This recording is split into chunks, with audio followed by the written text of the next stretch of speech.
ഇന്നത്തെ കേരള ബ്ലാസ്റ്റേഴ്സിൻ്റെ മോഹൻ ബഗാന്റെ കളി കണ്ടപ്പോഴത്തേക്ക് ISL എന്നുള്ളതിൻ്റെ ഫുൾ ഫോം ശരിക്കും ISSL എന്നാക്കണ്ടേ, ഇന്ത്യൻ സ്റ്റൈൽ സൂപ്പർ ലീഗ് എന്നാക്കണം. ഈ എന്തൊക്കെയാണ് അവിടെ കാണിച്ചു കൂട്ടുന്നത്? റഫറിമാർക്കൊക്കെ മിസ്റ്റേക്ക് പറ്റി. റഫറിമാരുടെ മിസ്റ്റേക്ക് പറ്റുമ്പോൾ അത് പരിഹരിക്കാനാണ് ലോകത്തുള്ള ഓൾമോസ്റ്റ് എല്ലാ നല്ല ലീഗിലും ഇപ്പോൾ വാർ സിസ്റ്റമൊക്കെ ഉള്ളത്.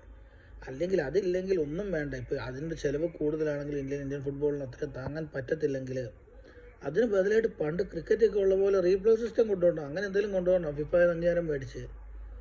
ഇത് പ്രത്യേകിച്ച് ബ്ലാസ്റ്റേഴ്സിൻ്റെ എല്ലാ കളിയിലും പെനാൽറ്റികൾ കൊടുക്കുന്നില്ല. ഒക്കെ റെഫറിമാർക്ക് മിസ്റ്റേക്കൊക്കെ വരും, അത് സ്വാഭാവികമാണ്. കാര്യം അവർ മനുഷ്യരാണ്, അവർ ഇത്രയും കൺട്രോൾ ചെയ്യുന്നതാണ്.